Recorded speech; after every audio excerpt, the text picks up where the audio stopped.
Episode 2, The Hidden World. Part 1, A Signal from the Past. Expedition Horizon. Medical Log 41.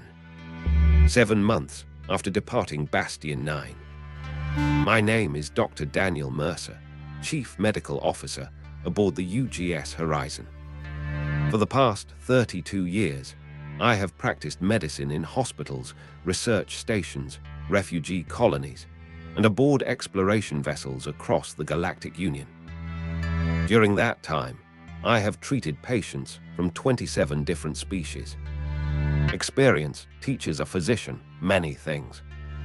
It teaches us that biology is endlessly inventive, that evolution rarely repeats itself, and that intelligence can flourish in forms more diverse than imagination alone can predict.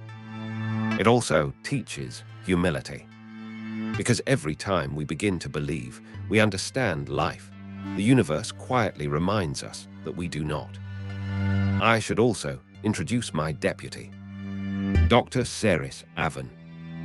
She is a physician from the Valerie civilization and serves as Horizon's Deputy Chief Medical Officer. Unofficially, she has appointed herself the guardian of scientific precision. She insists every observation must be supported by sufficient evidence. Every conclusion must be provisional. Every hypothesis clearly identified as such. She has, on more than one occasion, interrupted me halfway through a sentence simply to distinguish between an assumption and a verified fact. I have learned not to take it personally. Mostly. Doctor. I looked up from my recorder. Ceres was standing in the doorway, carrying a data tablet. You are smiling. I am recording the medical log. I noticed. She tilted her head slightly. You only smile like that when you're about to exaggerate. I never exaggerate. She raised an eyebrow. I have statistical evidence suggesting otherwise. I sighed dramatically. You see, I said to the recorder, this is exactly what I live with.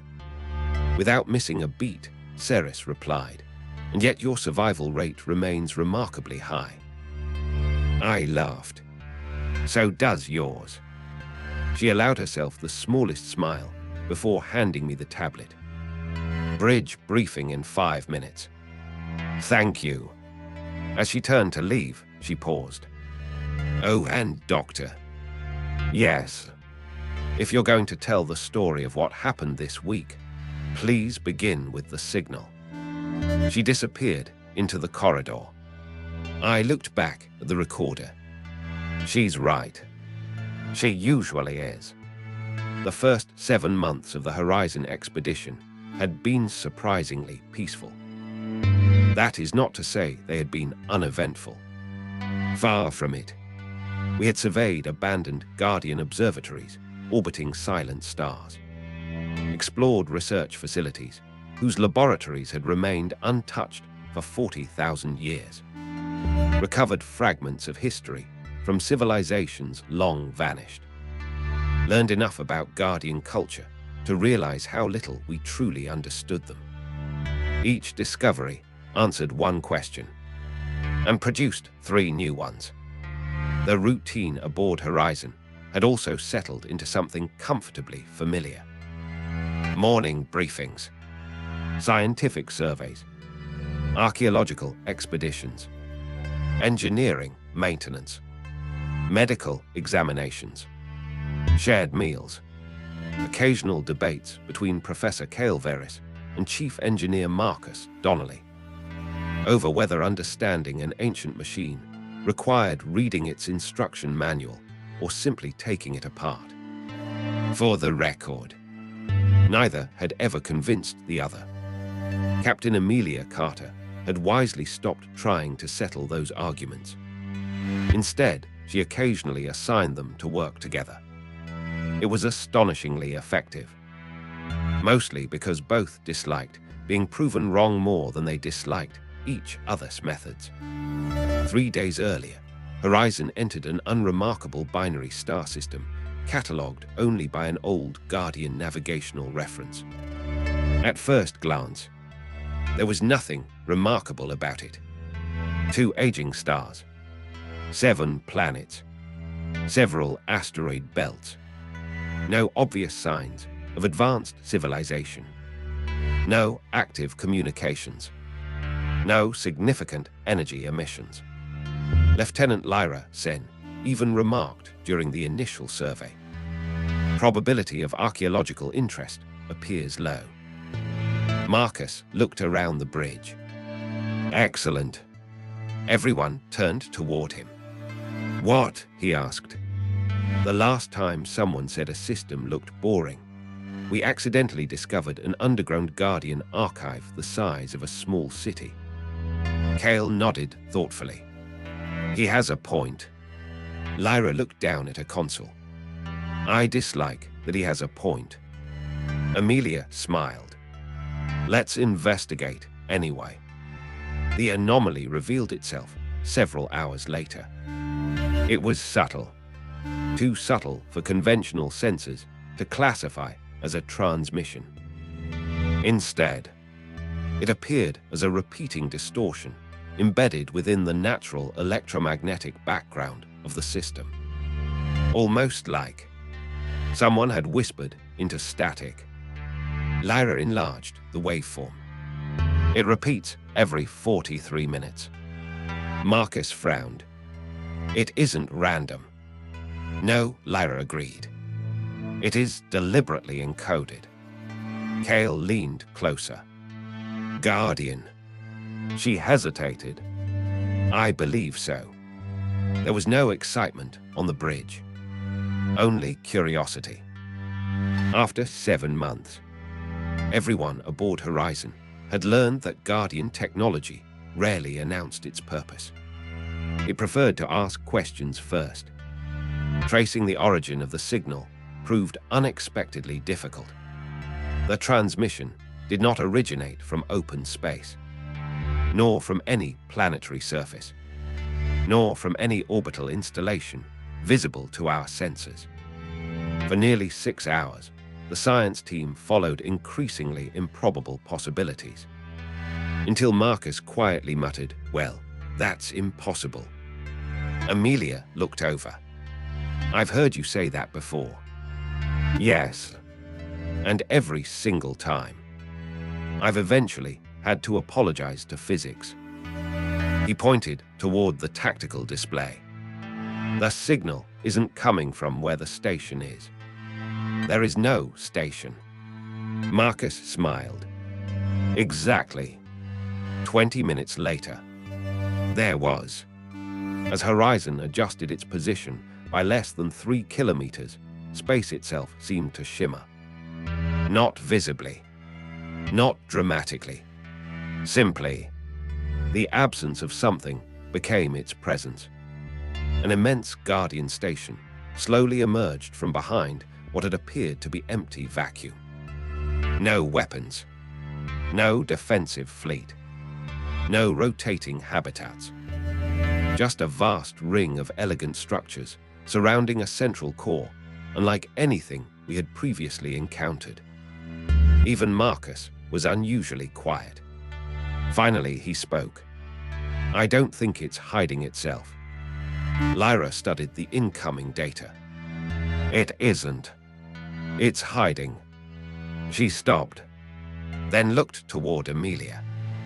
Something else. The captain folded her arms. Can we determine what? Lyra adjusted the sensor filters.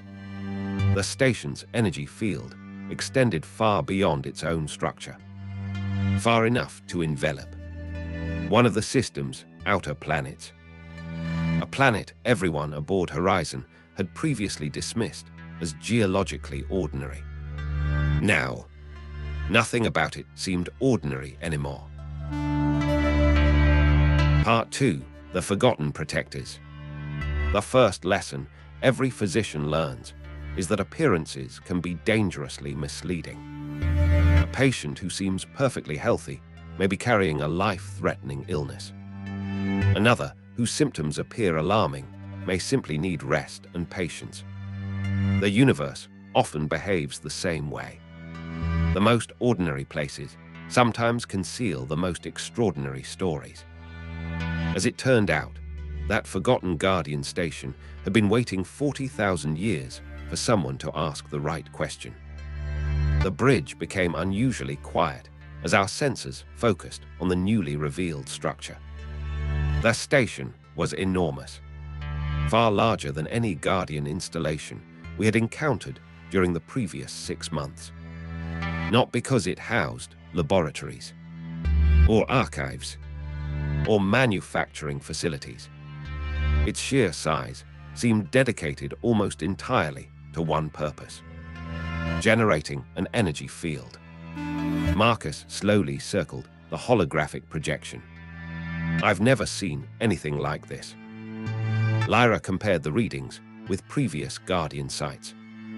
The architecture follows the same design language, but the energy output is nearly 20 times greater. Kale looked thoughtful. If this station had another function, it was secondary. Amelia nodded. Everything here was built around that field. The signal that had brought us here continued repeating. Every 43 minutes. Always directed toward the same planet. Not toward open space.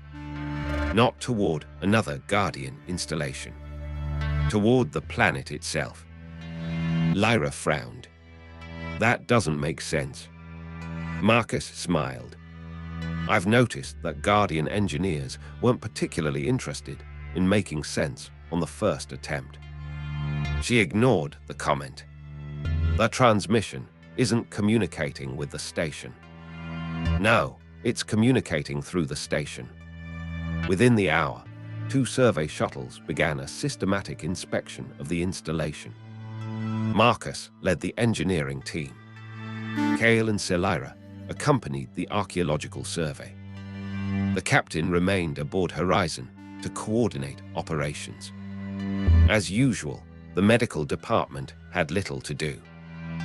At least, that was my first assumption. Ceres was reviewing biological samples collected from a previous expedition when I entered the laboratory. She looked up briefly. You are thinking about going. I am. There is no medical reason. Not yet. She returned her attention to the scanner. I calculated an 86% probability that you would volunteer anyway. You calculated that. I enjoy collecting data. And you are remarkably predictable. I was hoping for admirably dedicated. I considered that wording. She paused. It lacked statistical support. I smiled. I'll try harder. A few minutes later, Captain Carter settled the question for both of us. Daniel. Yes, Captain. I'd like medical personnel on the surface. I looked toward Ceres. She looked toward me. Neither of us said anything. Amelia smiled. I assume you've already had this discussion. Ceres answered first. He intended to volunteer. I knew it. Amelia said, I advised against unnecessary optimism. Mercer thought. I have spent decades treating trauma. And yet, nothing prepares you for being professionally analyzed on a daily basis.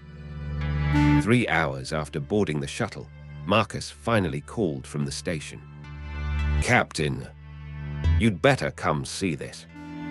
His voice carried an excitement that engineers usually reserve for discoveries they cannot immediately explain. Amelia, Kale, Selira, Ceres and I crossed one of the station's immense corridors. Unlike previous Guardian facilities, this one showed unmistakable signs of age. Not structural failure.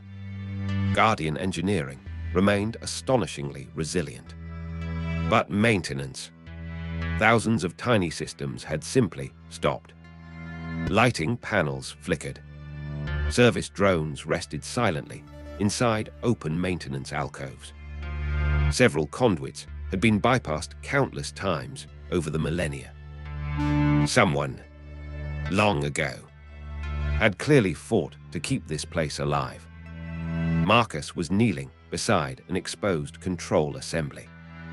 Without looking up, he said, "I owe whoever built this station an apology." Cale folded his arms. For what? For assuming Guardian engineers disliked improvisation. He pointed toward a bundle of ancient repairs. Look at this. The original components had long since failed. Instead of replacing them, someone had rerouted entirely different subsystems through auxiliary circuits. Not once, not twice, dozens of times. Marcus laughed softly. They were making repairs with whatever still worked. Cale leaned closer. So the station wasn't abandoned immediately. No, Marcus shook his head. Somebody stayed here for a very long time. Solara had remained unusually quiet. She was studying a wall covered with Guardian symbols. Not technical markings. Language. History. Memory. She carefully translated several lines before speaking. I don't think this was a military installation. Cale looked interested. What does it say? She hesitated, then smiled. I believe this place had a name. Marcus looked up. Stations have names. So did Guardian cities. She continued reading. The Sanctuary of Silent Skies. No one spoke. The words somehow changed everything. It was no longer simply a station. It had been a place where people had lived, worked, perhaps even spent entire generations.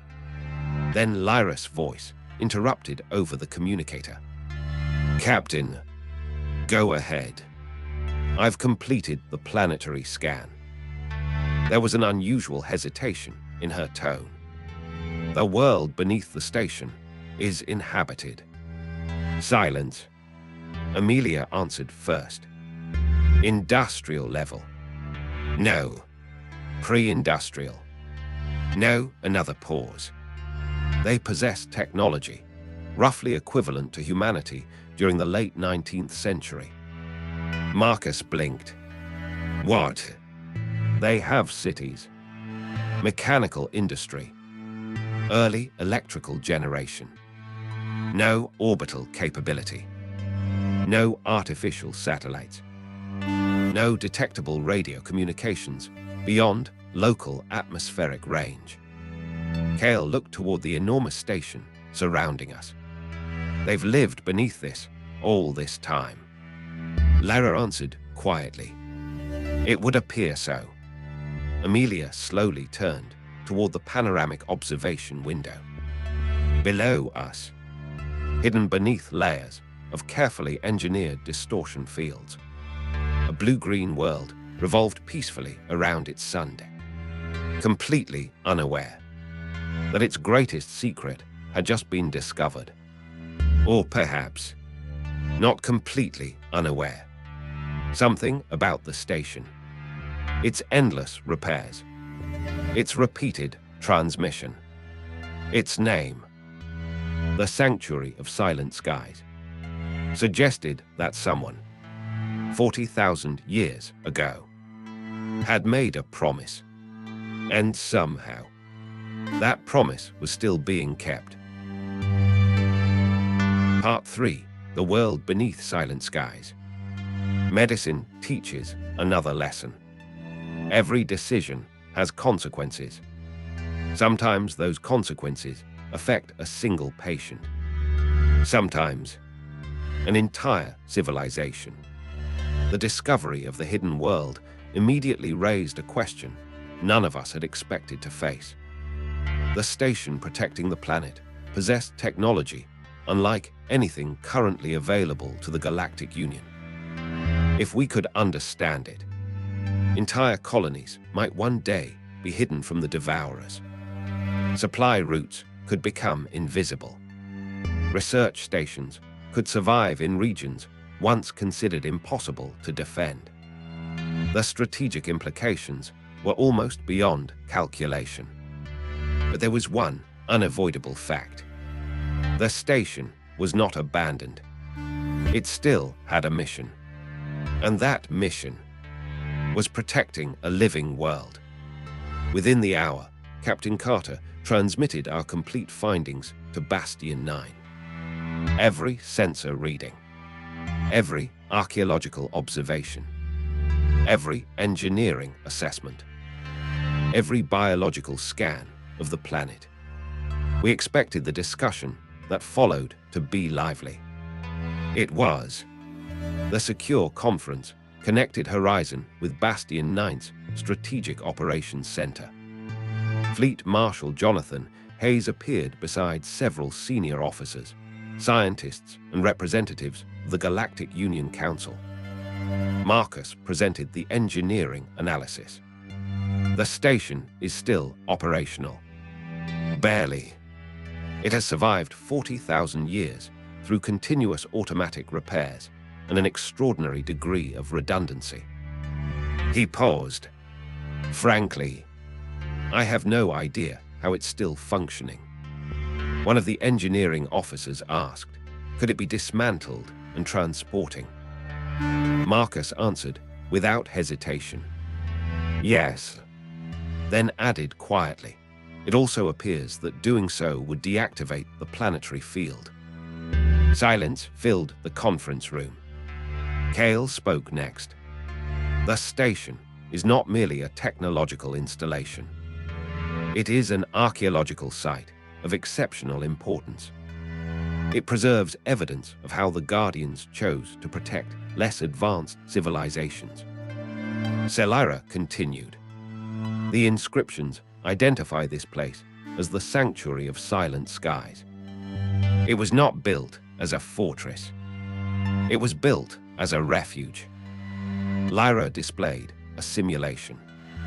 The holographic projection showed the station's field collapsing. Almost instantly, the previously invisible planet became clearly detectable across the surrounding region. She looked toward the assembled officers. If the field is removed, this civilization loses the protection that has preserved it for 40 millennia. No one spoke for several long seconds. Then Marshal Hayes leaned forward. His expression remained calm, but every member of Horizon recognized the look. It was the face of someone carrying the weight of decisions no one should ever have to make. When I was a young officer, he began quietly, I believed protecting civilization meant building stronger defenses. He looked briefly toward the image of the hidden planet. Years later, I spent decades ordering evacuations. I watched worlds disappear from our maps, not because we failed to fight, but because there was no longer anyone left to save. Silence settled over both rooms. Finally, he continued. The Guardians made a choice. They could have reclaimed this technology. They could have abandoned this world. They did neither. They chose to protect strangers. For 40,000 years, that choice has endured. He looked directly at Amelia. We will honor it. His orders were brief. The station remains exactly where it is. A joint scientific mission will depart Bastion 9 immediately. I want engineers, archaeologists, physicists, linguists, Guardian specialists, and a permanent support detachment capable of maintaining the installation. Marcus smiled. Hayes noticed. I assume you approve, Commander Donnelly. Marcus nodded. Marshal, I was about to volunteer. I suspected as much. A faint smile appeared on Hayes' face. Captain Carter, until the scientific team arrives, I am placing the Sanctuary of Silent Skies under Horizon's protection. Amelia answered simply, "We'll take good care of it." "I know you will." The transmission ended. Marcus remained staring at the silent display. "You know, I think this is the first time in history an engineer has been officially ordered not to take something apart." Cale looked at him. "Can you survive such hardship?" "It won't be easy." Marcus sighed dramatically. "I'll have to settle for fixing it instead." Even Ceres smiled. Slightly. For a Valerie. That was practically laughter. The following morning, Marcus led a small engineering team back aboard the station. His first report arrived less than an hour later. "I've identified the problem." Amelia replied, "Only one." I said the problem. "There are approximately 3,000 smaller ones." Daniel Mercer. "There are certain tones of voice universally understood throughout the galaxy." That was the sound of an engineer enjoying himself, while Marcus disappeared into 40,000 years of accumulated maintenance. The rest of us turned our attention toward the world below. Long-range observations revealed peaceful cities nestled between rivers and forests. Stone architecture gradually giving way to steel. Water-driven industries beside early electrical generators. Railways crossing fertile valleys. Wind-powered merchant vessels sailing inland seas. No evidence of pollution on an industrial scale. No military fortifications visible from orbit. No signs of planetary conflict. Curious. Very curious. The biological scans proved equally remarkable. Native life was abundant. Healthy. Stable. No evidence of ecological collapse. No widespread disease. No unusual genetic manipulation. It was, in many respects, one of the healthiest planetary ecosystems I had ever studied. Ceres quietly reviewed the medical data beside me. Finally, she spoke. "Interesting." I smiled. "That is your version of excitement, isn't it?" "It is." "You sound almost enthusiastic." She ignored that entirely. The Guardians did not interfere with the biosphere. They protected it. She looked toward the planet. Remarkable restraint. I nodded. It seems the more we learn about them, the more disciplined they become. Late that afternoon, Amelia gathered the senior staff. "The station is stable for now. Marcus believes he can keep it operational until the engineering mission arrives." She activated the planetary display. "Our next step is obvious." Cale smiled. "We finally meet the people the Guardians protected." Selira looked almost as excited. If their oral traditions survived, they may remember things no Guardian archive ever recorded. Lyra added, "And they have never encountered another spacefaring civilization." Ceres folded her hands. First contact protocols should assume they possess no conceptual framework for extraterrestrial visitors. I looked around the room, then quietly asked the question everyone had been avoiding. What if they believe we are the Guardians? No one answered immediately. Finally, Amelia smiled. "I suppose we're about to find out." Part 4. The Children of the Silent Sky. If there is one universal truth in medicine, it is this. No matter how carefully you prepare, patients will always surprise you. Apparently, the same principle applies to first contact. especially when the people you are meeting have been waiting 40,000 years. The landing party was intentionally small. Captain Amelia Carter, Professor Cale Veris, Celira, Dr. Ceres Avon, myself, and after considerable discussion, Marcus Donnelly. Officially, Marcus was there because we had detected several inactive Guardian devices near one of the cities. Unofficially, Captain Carter suspected he would eventually wander down anyway. Experience suggested she was correct. Our shuttle descended through scattered white clouds. Below us stretched endless forests, winding rivers and broad fields divided by carefully cultivated farmland.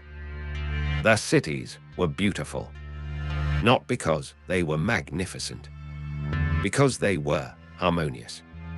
Stone buildings blended naturally with newer steel structures. Windmills stood beside hydroelectric stations. Railroads crossed green valleys. Nothing appeared rushed. Nothing appeared neglected. The civilization had progressed. Slowly, deliberately, almost patiently. Ceres observed the medical scanner. No airborne pathogens of concern. No significant environmental toxins. I looked outside. I've spent my career visiting colonies, recovering from war. She followed my gaze. This is different. It is. Neither of us spoke again for several moments. Peace, as a way of silencing conversation. Our shuttle landed in a wide grassy meadow just beyond one of the larger settlements. The engines gradually powered down.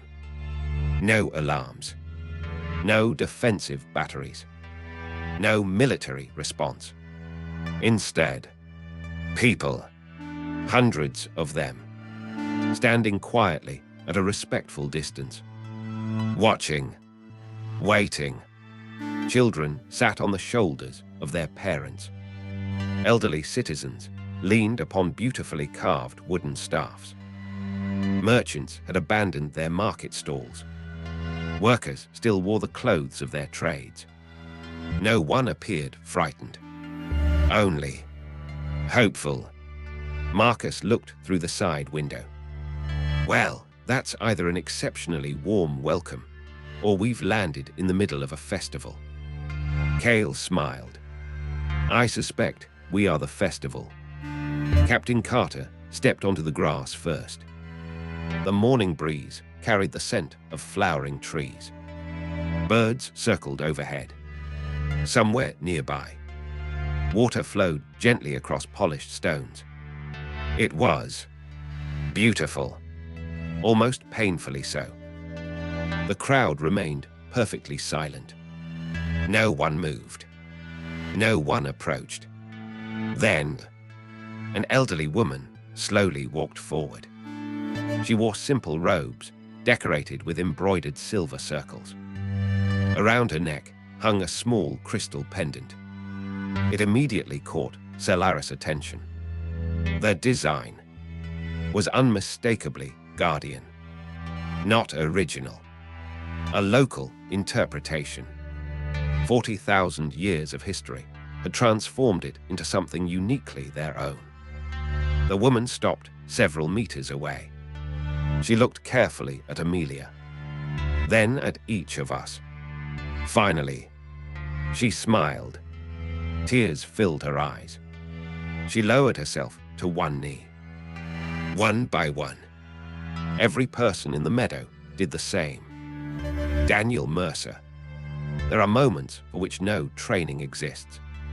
This was one of them. Celira whispered softly. I believe they think we've returned. Cale nodded almost imperceptibly. The Guardians.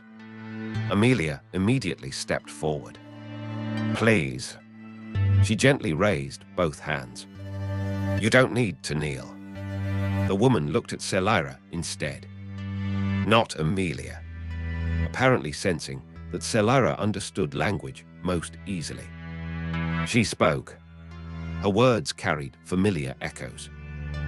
Guardian vocabulary, changed by 40,000 years of linguistic evolution. Selara listened carefully, then quietly translated. She says, "The Guardians always asked us to stand." Everyone looked at Amelia. She smiled warmly. "Then perhaps we should begin there." Slowly, the crowd rose to its feet. The atmosphere changed immediately. The fear disappeared. Curiosity remained. Children began peeking around their parents. One little boy stared openly at Marcus. Marcus waved. The child waved back, then hid behind his mother. Marcus whispered, "I think I've made a friend." Communication progressed surprisingly quickly. Guardian had once served as the foundation of their written language, although it had changed enormously over the millennia. Selara could recognize enough grammatical structures to build simple conversations. The elderly woman introduced herself. Her name translated approximately as Ilara. She served as keeper of memory. Not a queen, not a priestess, not a political leader. She was responsible for preserving the oldest stories of her people. Kale looked delighted. "I believe I've just found the happiest archaeologist in the galaxy." "I heard that. I intended you to." Ilara spoke again. Selara translated. "We have waited." She looked toward the sky. The teachers said one day their children would return. Silence. Amelia answered carefully. "We are not the teachers." Selara translated every word. The old woman smiled kindly. "Of course," she replied. "They said you would say that." Marcus quietly covered his face with one hand. "Oh, this is going to be difficult." It became increasingly apparent that the Guardians had anticipated this very conversation. Over generations, their final lessons had transformed into tradition. Tradition into history. History into legend. And legend into quiet certainty. The teachers had departed. One day, others would come from the stars. They would deny being teachers. They should still be welcomed as friends. For perhaps the first time since leaving Earth, I witnessed an entire civilization greet strangers. Not with suspicion, not with fear, but with trust. It was both inspiring and deeply humbling, because none of that trust had been earned by us. It had been earned 40,000 years earlier by people we would never meet. As we followed Ilara toward the city, Marcus quietly leaned toward me. "Daniel." "Yes. If every first contact goes like this, I'm going to start believing the universe actually likes us." Before I could answer, Ceres spoke from the other side. "Statistically, one successful encounter does not constitute a trend." Marcus sighed dramatically. There she goes again. For the first time that day, Ceres allowed herself a visible smile. "I know." Ahead of us, the gates of the city slowly opened. Beyond them waited a civilization whose greatest treasure was not its technology, but its memory. Part 5. The Legacy of the Teachers. There is an old saying among physicians: if you wish to understand a person, do not begin by examining their illness. Begin by sharing a meal. People reveal themselves around a table in ways no medical scanner ever could. their customs, their humor, their values, their families, their stories. As it turned out, the people of this world understood that long before we arrived. The city had no monumental palaces, no towering government buildings, no military headquarters. Instead, its center was dominated by gardens, open squares, schools, workshops, libraries, and a circular hall built almost entirely from polished stone and warm-colored wood. Ilara explained that every generation gathered there to preserve the oldest memories of their people.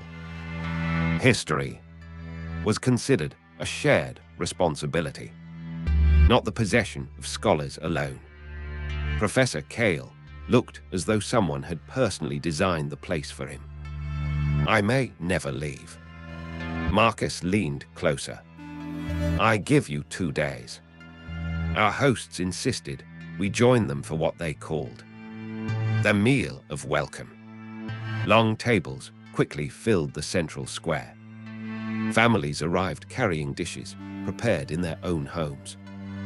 No one seemed responsible for organizing the event. Everyone simply knew what to do. I found that surprisingly beautiful. Naturally, Marcus sampled nearly everything. Daniel Mercer, as Chief Medical Officer, there are moments when professional responsibility requires difficult decisions, such as preventing your chief engineer from eating unidentified alien food before completing biological analysis. Marcus, he looked up. Yes, you haven't waited for the toxicity report. He glanced at the plate. It smells harmless. Ceres answered before I could. That is not a recognized medical protocol. Marcus sighed. I was hoping it had become one. A few minutes later, after confirming the food presented no biological risk, Marcus resumed his unofficial mission of tasting absolutely everything. This one is excellent. He pointed toward a bowl of bright blue fruit. Tastes like apples. He sampled another. And cinnamon. Another bite. And somehow fresh rain. I looked at him. Fresh rain. He shrugged. I don't know how else to describe it. Ceres quietly recorded the observation. Taste comparison, scientifically useless. Marcus grinned. But accurate. She considered that for a moment. Possibly. That from Ceres. Qualified as enthusiastic agreement. Meanwhile, Celira and Kale sat with Ilara inside the Hall of Memory. The walls were covered with painted murals stretching back countless generations. Not battles, not kings, not conquests, teachers, families, harvests, children, the changing seasons, communities learning, communities rebuilding, communities growing. Kale whispered almost reverently. They remembered exactly what mattered. One mural immediately drew everyone's attention. It depicted towering Guardian explorers standing beside the ancestors of the planet's inhabitants. One Guardian knelt before a child, not teaching technology, teaching how to plant a young tree. Another group helped construct irrigation channels. Another examined the night sky with local astronomers. Another simply shared a meal. Celera smiled softly. They didn't come here to rule. They came here to help. Ilara carefully opened an ancient wooden chest. Inside rested several remarkably well-preserved crystal tablets. Guardian. Authentic. Kale could barely contain his excitement. They entrusted originals. Ilara nodded. Selira translated. The teachers said one day their children would ask questions. These belong to them. She gently offered one of the crystals to Amelia. The captain hesitated, then respectfully declined. They are part of your history. Selira translated. Ilara smiled. And now part of yours. Hours passed almost unnoticed. Children followed Marcus everywhere. Not because he was the engineer, simply because he seemed endlessly curious, which children recognize immediately. One little girl handed him a beautifully carved wooden toy, representing the Guardian station orbiting above their world. Marcus examined it carefully. Did you make this? She nodded proudly. He looked toward the sky, then back at the toy. It's remarkably accurate. The little girl answered something that made the surrounding adults laugh. Selira smiled. She says, of course. We can see it every clear night. Marcus blinked. You can. Ilara nodded. The silent star. The teachers told us it watched over us. That single sentence changed everything. We had assumed. The camouflage field concealed the station from everyone. It did not.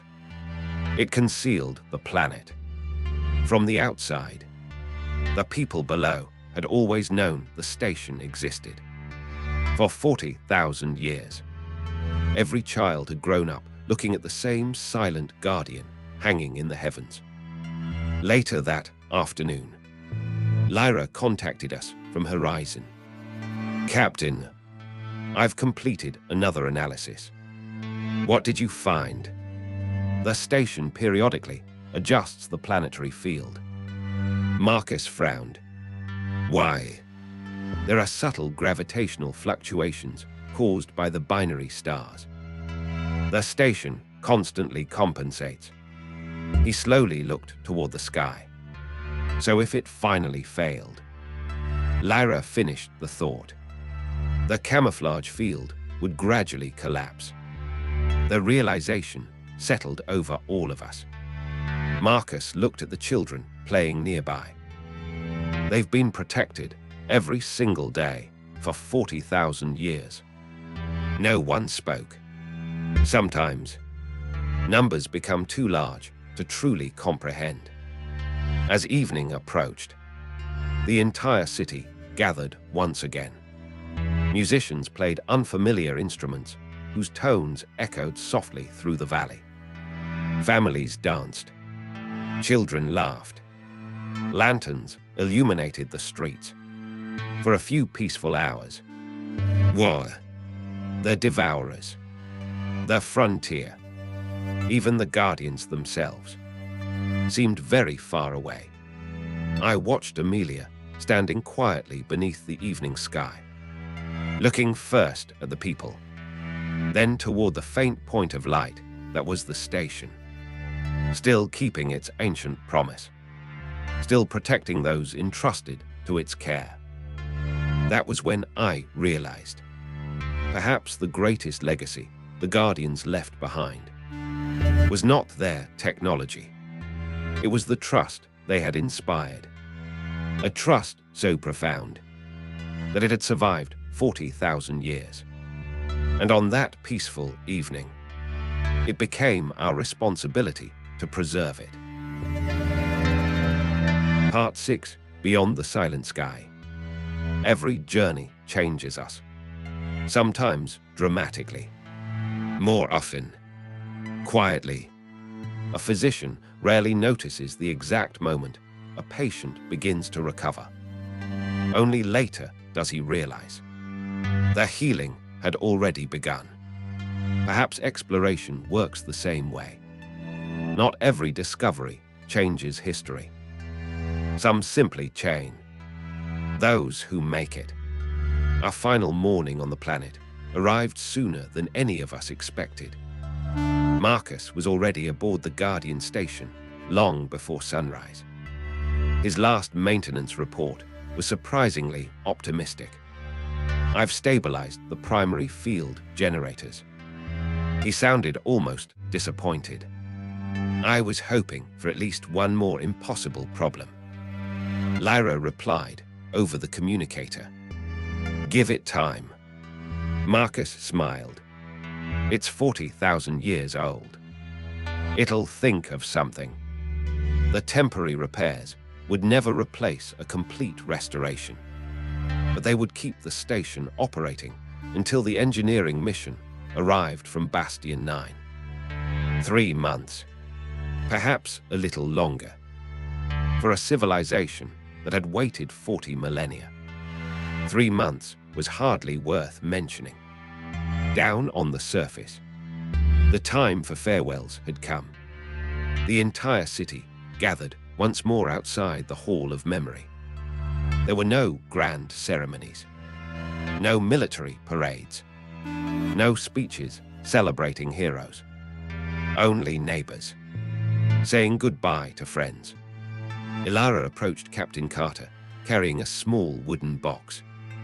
Inside rested 5 handcrafted objects, each one different, each one carved by a different artisan. A compass, a flowering tree, a river, a mountain, and above them all, a small circle suspended over the landscape. The Silent Star. Selira translated. "Our children made these, so that those who travel among the stars will always remember the world beneath them." Amelia accepted the gift with both hands. "We will." There was nothing else to say. Then came Marcus. 3 children surrounded him almost immediately. One of them handed him a cloth bag. "What is it?" Selira listened, then laughed. They packed food. Marcus looked inside. The same blue fruit, fresh bread, dried herbs, and several sweets whose ingredients remained a complete mystery. Daniel Mercer. I exercised admirable professional restraint. I waited almost 3 full minutes before reminding him that unidentified desserts should still be analyzed. Marcus looked at Ceres. She answered before he asked. "I already scanned them." He smiled. "So, they are safe." She nodded. "Statistically." Marcus grinned. "I like that word much more now." Kale spent nearly an hour saying goodbye to Ilara. Or perhaps neither wished to be the first to end the conversation. Before we departed, she placed one final crystal archive into his hands. Not an original Guardian record, one created by her own people. Their history, their language, their songs, their understanding of the teachers. Kale looked genuinely moved. "I promise this will be preserved." Ilara smiled. "It already has." She gently touched her heart. "Now it will travel." As our shuttle lifted into the morning sky, hundreds of people waved from the fields below. Children chased the departing shadow across the grass. No one knelt. No one worshipped. They simply smiled, exactly as the Guardians had hoped they would. Back aboard Horizon, the atmosphere felt strangely quiet. Not solemn, reflective. Everyone carried something home. Some carried data, others memories. Marcus placed the carved wooden model of the Silent Star inside engineering. "It belongs here." When someone asked why, he simply answered, "So I'll remember what this station was built for." No one questioned the decision. Kale immediately began cataloging the newly received historical records. For perhaps the first time in weeks, he seemed less interested in ancient mysteries than in living history. Solara helped him organize translations. Every few minutes, they would stop, simply to admire another piece of art, another poem, another family story. The Guardians had saved a civilization. That civilization had preserved its own soul. Ceres completed the final medical report. No evidence of infectious disease. No environmental contamination. No physiological abnormalities. She paused before adding one final observation. This civilization demonstrates exceptionally low chronic stress indicators. I looked toward her. You sound surprised. I am. She considered the thought carefully. I wonder whether knowing one is protected changes biology. Neither of us attempted to answer.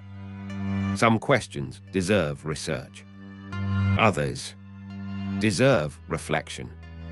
3 days later, a priority transmission arrived from Bastion 9. The engineering mission had departed. Construction vessels, scientific teams, archaeologists, Guardian specialists, maintenance platforms. The sanctuary of silent skies would not be left alone again. Not while the Galactic Union still stood. Captain Carter watched the report quietly, then closed the transmission. Good. One simple word. But I think everyone aboard Horizon understood what she meant. Before leaving the system, Horizon performed one final orbital pass. The station shimmered almost imperceptibly as its immense field adjusted once more. The hidden world slowly disappeared beneath layers of carefully engineered invisibility, until only an ordinary planet remained. Just another world among billions. Unknown, unnoticed, safe. As we accelerated toward our next destination, I finished this medical log. When I began recording, I intended to describe a remarkable piece of Guardian technology. Instead, I found myself thinking about people. A civilization that survived because someone chose compassion over convenience. A military commander who refused to sacrifice strangers for strategic advantage. Engineers willing to preserve rather than dismantle. Scientists who understood that knowledge carries responsibility. Perhaps that is what the Guardians had hoped would happen. Not that future civilizations would inherit their machines, but that they would inherit their values. Our course now leads toward another forgotten system, another fragment of a trail left 40,000 years ago. Another question waiting to be asked, whether the answer is found in an abandoned archive, an impossible machine, or among people we have never met. None of us can know. That uncertainty is why Horizon continues her journey. Not because we expect easy answers, but because some truths can only be discovered by those willing to keep exploring. End of episode 2. Beyond the known frontier, the journey continues.